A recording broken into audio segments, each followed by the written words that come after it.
જય માતાજી મિત્રો, આજે અમે આવી ગયા છીએ ફરી એક નવી રેસીપી લઈને। આજે અમે બનાવશું ઉનાળામાં ખવાય એવું તીખું અને ચટપટું એવું સિંગ ભજીયાનું શાક। શાક બનાવવા માટે આપણે ટમેટા, ડુંગળી, સિંગ ભજીયા, દહીં અને મરચા લઈ લીધા છે, જેને હવે આપણે કટિંગ કરી લઈશું।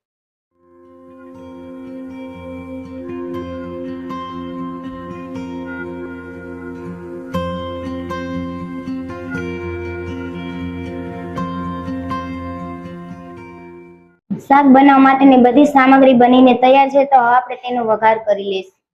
તેલ ગરમ થઈ જાય એટલે તેમાં થોડું જીરું નાખીશું, થોડી હિંગ, મીઠા લીમડાના પાન, લીલા મરચા, પછી તેમાં આપણે ડુંગળીને જે ક્રશ કરી લીધું હતું તે નાખી દઈશું।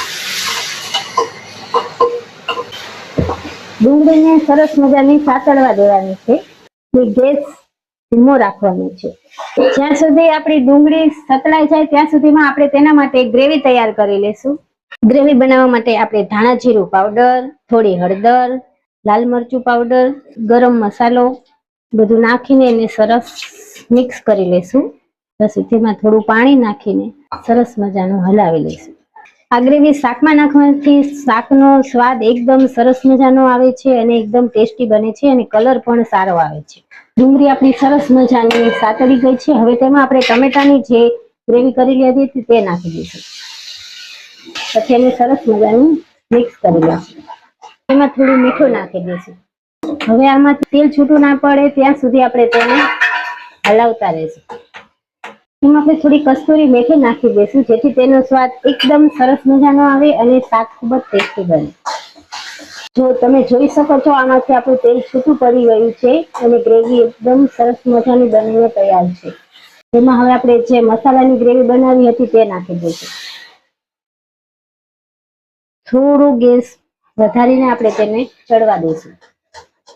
એમાં આપણે થોડું ગોળ નાખી દઈશું, જેથી તે સ્વાદને એકદમ પરફેક્ટ ટેસ્ટ આપે છે અને એનો એકદમ સરસ મજાનો સ્વાદ આવે છે। હવે તેમાં આપણે દહીં નાખી દઈશું। દહીં નાખીને એકદમ સરસ રીતે હલાવતું જવાનું છે, દહીં એકદમ મિક્સ થઈ જાય ત્યાં સુધી। દહીં નાખવાથી સિંગ ભજીયાના શાકનો સ્વાદ એકદમ સરસ મજાનો આવે છે અને ખાવાની ખૂબ મજા આવે છે।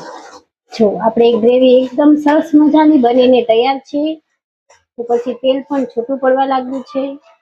હવે આપણે તેમાં સિંગ ભજીયાને એડ કરી દઈશું। એકદમ ધીમા ગેસે તેને થોડી વાર ચડવા દઈશું।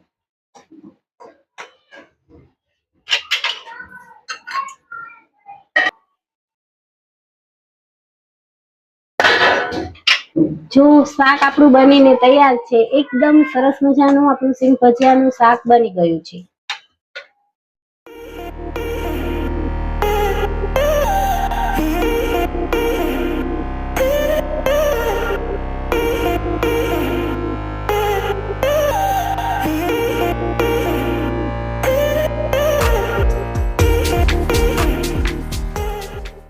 જો મિત્રો, આપણું એકદમ સરસ અને તીખું અને ચટપટું એવું સિંગ ભજીયાનું શાક બનીને તૈયાર છે, તો તમે પણ આવી રીતે એકવાર જરૂરથી બનાવજો અને ખાજો, એકદમ સરસ મજાનો ટેસ્ટ આવશે।